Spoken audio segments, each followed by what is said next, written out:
নমস্কার বন্ধুরা, সঞ্চিত ক্রিয়েটার ইউটিউব চ্যানেলের পক্ষ থেকে আপনাদের সকলকেই স্বাগতম জানাই। তো বন্ধুরা, আজকে আমরা উচ্চ মাধ্যমিক অর্থাৎ হায়ার সেকেন্ডারি এক্সামিনেশন 2025 সালের লাস্ট মিনিট সাজেশন নিয়ে আলোচনা করব, যেখানে আমরা বাংলা সাজেশন অর্থাৎ বেঙ্গলি সাজেশন নিয়ে আলোচনা করব। এতদিন আপনারা যে সকল প্রিপারেশন করেছেন তার মধ্যে আপনারা যেগুলো গুরুত্বপূর্ণভাবে দেখে যাবেন বা পড়ে যাবেন সেরকম কোশ্চেন নিয়ে আলোচনা করব। তো ভিডিওটি স্কিপ না করে সম্পূর্ণ দেখবেন এবং চ্যানেলে ফার্স্ট টাইম ভিজিট করলে নিত্য নতুন এরকম আপডেট পাওয়ার জন্য আমাদের চ্যানেলটি সাবস্ক্রাইব করবেন। তো দেখো, উপরে লেখা রয়েছে হায়ার সেকেন্ডারি এক্সামিনেশন 2025, নিচে লেখা রয়েছে উচ্চ মাধ্যমিক এবং last minute suggestion most important questions Bengali. নিচে লেখা রয়েছে বাংলা সাজেশন 2025। তারপর নিচে যেটা বাংলার ক্ষেত্রে, বাংলা না প্রতিটা পরীক্ষার ক্ষেত্রে যেটা সব থেকে ইম্পর্টেন্ট সেটা লেখা রয়েছে। কি লেখা রয়েছে? পরিমিত এবং যথাযথ উত্তরের জন্য বিশেষ মূল্য দেওয়া হবে। বর্ণার শুদ্ধি, অপরিচ্ছন্নতা এবং অপরিষ্কার হস্তাক্ষরের ক্ষেত্রে নম্বর কেটে নেওয়া হবে। অর্থাৎ বিশেষ করে এক্সামিনেশন যেখানে রিটেন এক্সাম থাকে সেরকম এক্সামিনে এই নিয়মগুলো আপনাদের অবশ্যই পালন করতে হবে, যে আপনাদের শুদ্ধভাবে লিখতে হবে, বর্ণার শুদ্ধভাবে লিখতে হবে, পরিষ্কার পরিচ্ছন্নভাবে লিখতে হবে। অপরিষ্কারভাবে লিখলে চলবে না, লিখলে আপনাদের যে নাম্বার সেটা কেটে নেওয়া হতে পারে, সেটা লেখা রয়েছে। তো ফার্স্ট আমরা কিছু বেঙ্গলি সাজেশন অর্থাৎ বাংলা সাজেশনের মার্ক 1 নিয়ে আলোচনা করব, অর্থাৎ 1 নম্বরের প্রশ্ন নিয়ে আলোচনা করব, যেগুলো ইম্পর্টেন্ট রয়েছে। 1 নম্বর রয়েছে রেজিস্টার কাকে বলে, 2 নম্বর রয়েছে অর্থান্তর্ভুক্তি কাকে বলে, 3 নম্বর বলছে ন্যূনতম শব্দজোড় কাকে বলে এবং 4 নম্বর বলছে মুন্ডমাল শব্দ কাকে বলে, 5 নম্বর বলছে এলইডি কাকে বলে এবং 6 নম্বর বলছে যে সুর তরঙ্গ কাকে বলে। এগুলো অবশ্যই আপনারা পড়ে যাবেন, যাতে করে আপনাদের যে আপকামিং যে এক্সামিনেশন রয়েছে সেখানে যদি এই কোশ্চেনগুলো আসে তো অবশ্যই আপনারা সঠিকভাবে সেই উত্তরগুলো করতে পারেন। 7 নম্বর বলছে বাক্যের প্রধান দুইটি অংশ কি কি, অর্থাৎ বাক্যের দুইটি প্রধান অংশ রয়েছে, তার মধ্যে যে প্রধান দুইটি অংশ সেটা কি কি।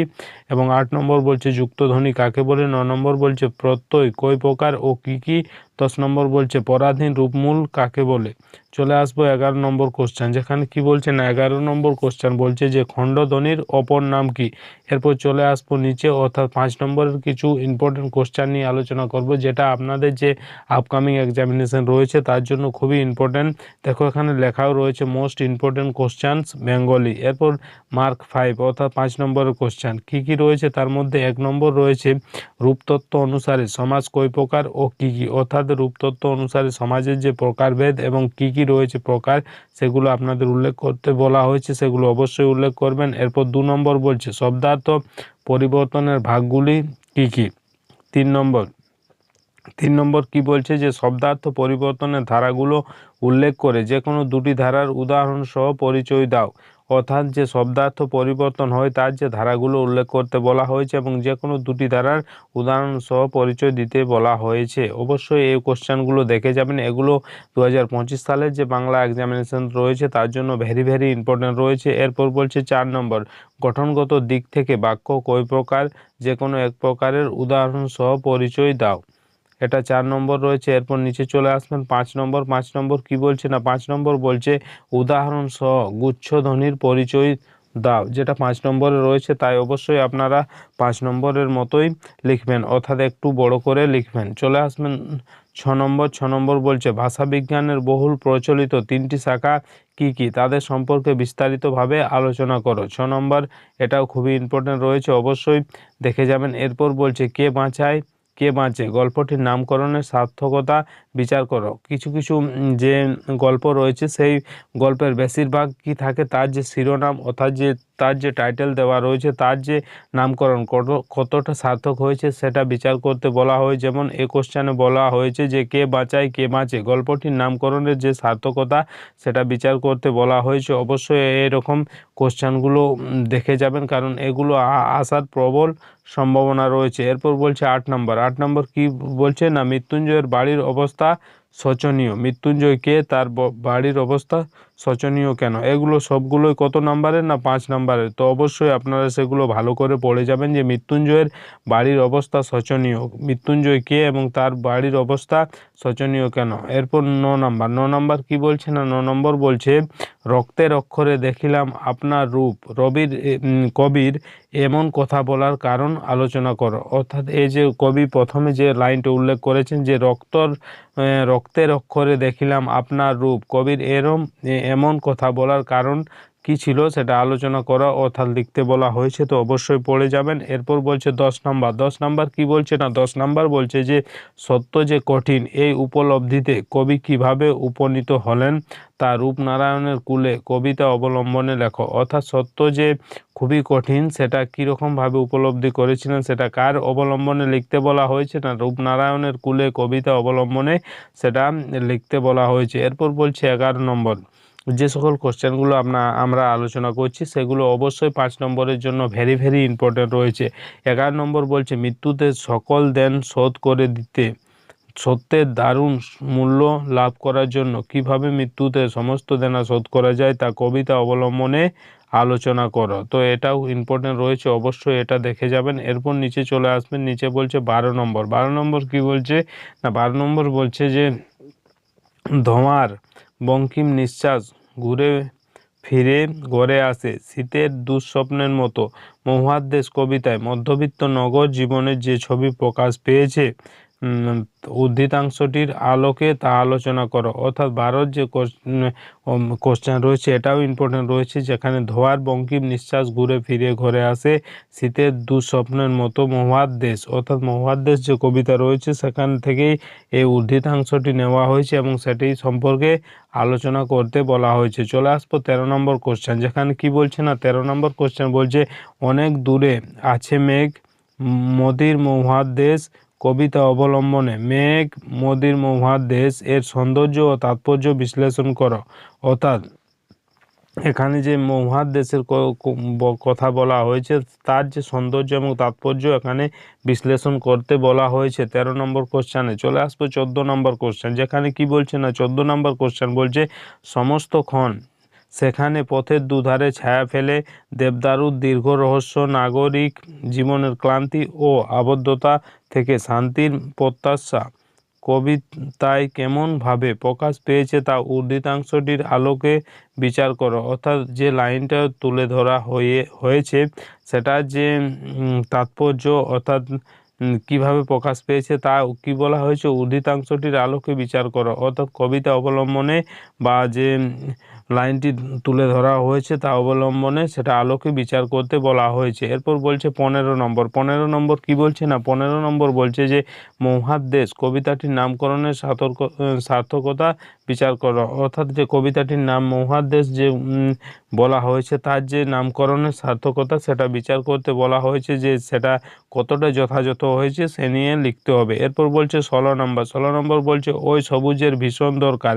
এই সবুজ বলতে কি বোঝানো হয়েছে, তার দরকার কেন, এটাও খুবই ইম্পর্টেন্ট রয়েছে। এরপর 17 নম্বর। 17 নম্বর বলছে সবুজের অনটন ঘটে বলতে কবি কি বুঝিয়েছেন তা কবিতা অনুসারে আলোচনা করো। এটা ছিল 17 নম্বর। এরপর রয়েছে 18 নম্বর। 18 নম্বর কোশ্চেন কি বলছে? না 18 নম্বর কোশ্চেন বলছে আমার দরকার শুধু গাছ দেখা। এখানে বক্তাকে এবং তার গাছ দেখার দরকার কেন? 18 নম্বর যেটা বলা হয়েছে আমার দরকার শুধু গাছ দেখা, এখানে বক্তাকে এবং তার গাছ দেখার দরকার কেন? এটা 18 নম্বরের কোশ্চেন। এরপর রয়েছে 19 নম্বর। 19 নম্বর কি বলছে? 19 নম্বর বলছে আমি দেখি কবিতাটির নামকরণের সার্থকতা বিচার করো। অর্থাৎ যে আমি দেখি কবিতাটি রয়েছে তার যে নামকরণ কতটা সার্থক হয়েছে সে নিয়ে কি বলা হয়েছে? বিচার করতে বলা হয়েছে। তাহলে 19 নম্বর বলছে আমি দেখি কবিতাটির নামকরণের সার্থকতা বিচার করো। এরপর রয়েছে 20 নম্বর। 20 নম্বর কোশ্চেন কি বলছে? না 20 নম্বর কোশ্চেন বলছে যে জীবনানন্দ দাশের শিকার কবিতাটিতে প্রকৃতির অপরূপ সৌন্দর্য ও মানুষের হৃদয়হীন কদর্যতার যে প্রকাশ ঘটেছে তা নিজের ভাষায় আলোচনা করো। অর্থাৎ 20টাতে যেটা বলা হয়েছে যে শিকার কবিতাটিতে প্রকৃতির অপরূপ সৌন্দর্য ও মানুষের হৃদয়হীন কদর্যতার যে প্রকাশ ঘটেছে তা নিজের ভাষায়, অর্থাৎ বইয়ের ভাষায় না, নিজের ভাষায় সেটা আলোচনা করতে বলা হয়েছে। এরপর রয়েছে 21 নাম্বার। 21 নাম্বার কি বলছে না, 21 নাম্বার বলছে যে শিকার কবিতায় কবি জীবনানন্দ দাশের প্রতিভা ও বৈশিষ্ট্য কিভাবে প্রকাশিত হয়েছে তা কবিতা অবলম্বনে বিশ্লেষণ করো। অর্থাৎ কবিতা অবলম্বনে এই কোশ্চেনের যে উত্তর সেটা দিতে হবে। এরপর রয়েছে 22 নাম্বার। 22 নাম্বার কি বলছে, 22 নাম্বার বলছে শিকার কবিতায় ভোরের সৌন্দর্য ও পরিবেশ কিভাবে তাৎপর্যবাহী হয়ে উঠেছে তা ব্যাখ্যা করো। অর্থাৎ এখানে শিকার কবিতা থেকেই প্রশ্ন রয়েছে, তাই শিকার যে কবিতা রয়েছে জীবনানন্দ দাশের সেটা অবশ্যই ভালো করে পড়ে যাবেন এবং সেই রিলেটেড কি কি কোশ্চেন রয়েছে সেগুলো ভালো করে পড়ে যাবেন। তার সাথে সাথে যে লাস্ট মিনিট সাজেশন এই যে কোশ্চেনগুলো আমি বলছি এগুলো অবশ্যই পড়ে যাবেন। এরপর রয়েছে 23 নাম্বার কি বলছে, বহুদিন জঙ্গলে যায়নি, জঙ্গলে না যাওয়ার ফলে কি হয়েছে। এই কোশ্চেনের যে একটা লাইন তুলে দেওয়া হয়েছে যে বহুদিন জঙ্গলে যায়নি, তো জঙ্গলে না যাওয়ার ফলে কি হয়েছে সেটা লিখতে হবে। এরপর চলে আসবো 24 নাম্বার। 24 নাম্বারের অর্থাৎ এটাও 5 নাম্বারে রয়েছে, যেখানে বলা রয়েছে অনধিক 150টি বাক্যে যে কোনো একটি প্রশ্নের উত্তর দাও। অর্থাৎ এটা 5 নাম্বারের রয়েছে, এখানে 5টি কোশ্চেন দেওয়া থাকে, তার মধ্যে যে কোনো একটি আপনাদের লিখতে হবে। দেখো তো সেখানে কি কি ইম্পর্টেন্ট রয়েছে। 1 নম্বর রয়েছে হঠাৎ বিকালে এক অদ্ভুত দৃশ্য দেখা গেল। অদ্ভুত দৃশ্যটি কি, দৃশ্যটিকে অদ্ভুত বলার কারণ কি ছিল।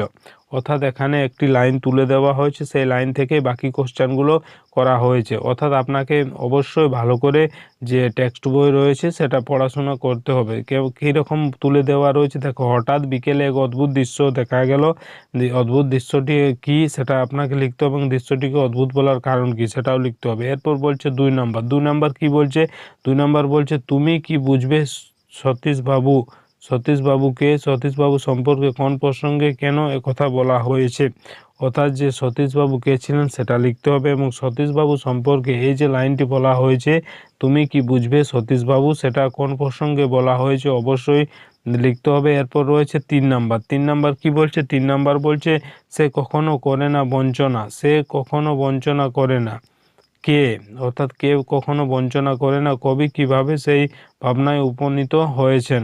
3-এর এটা কোশ্চেন ছিল। এরপর রয়েছে 4। কি বলছে না, 4-এ বলছে এই ভোরের জন্য অপেক্ষা করছিল, কে অপেক্ষা করছিল এই ভোরের জন্য, তার পরিণতি কি হয়েছিল। এই যে ভোরের জন্য কে অপেক্ষা করতেছিল বা করছিল তার পরিণতি কি হয়েছিল সেটা লিখতে হবে। এরপর রয়েছে 5 নম্বর। 5 নম্বর কি বলছে, 5 নম্বর বলছে আমাদের মনে হয় এর নাম হওয়া উচিত আববাবল নাটক।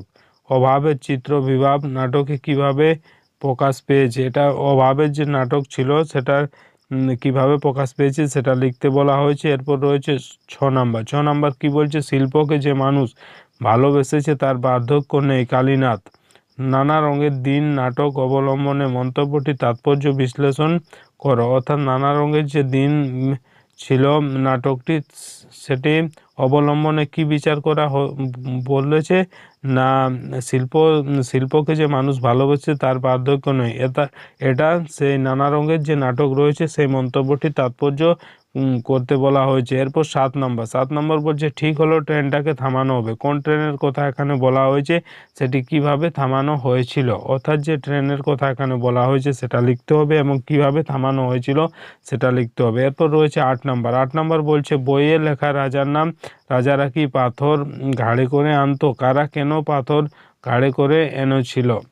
এরপর রয়েছে 9 নম্বর। 9 নম্বর বলছে বাংলার চিত্রকলার ইতিহাসে রামকিঙ্কর বাইজের অবদান আলোচনা করো। অর্থাৎ বাংলার যে চিত্রকলার ইতিহাস রয়েছে সেখানে রামকিঙ্কর বাইজের যে অবদান ছিল সেটা আলোচনা করতে বলা হয়েছে। এরপর 10 নম্বর। 10 নম্বর বলছে বাংলার বিজ্ঞান চর্চার ইতিহাসে জগদীশচন্দ্র বসুর অবদান আলোচনা করো। এই দুটো খুবই ইম্পর্টেন্ট রয়েছে, একদম ভেরি ইম্পর্টেন্ট, অবশ্যই দেখে যাবেন বা পড়ে যাবেন এটা নিয়ে। এরপর রয়েছে 11 নম্বর। বাংলা চলচ্চিত্রের ইতিহাসে মৃণাল সেনের অবদান আলোচনা করো। অর্থাৎ বাংলা চলচ্চিত্র যেটা রয়েছে ইতিহাস, সেখানে কার অবদান আলোচনা করতে বলা হয়েছে না মৃণাল সেনের অবদান। এরপর প্রবন্ধ রচনা করো, যেটা আপনাকে অনধিক কত শব্দের মধ্যে লিখতে হবে, মিনিমাম 400 শব্দের মধ্যে। প্রবন্ধ রচনা কি কি না, প্রবন্ধ রচনা আসে এরকমের: ফার্স্ট আসে মানস মানচিত্র অনুসরণের রচনা, 2 নম্বর আসে প্রদত্ত অনুচ্ছেদের ভিত্তিতে প্রবন্ধ রচনা, 3 নম্বর আসে বিতর্কমূলক প্রবন্ধ রচনা এবং 4 নম্বর আসে প্রদত্ত সূত্র ও তথ্যের ভিত্তিতে প্রবন্ধ রচনা।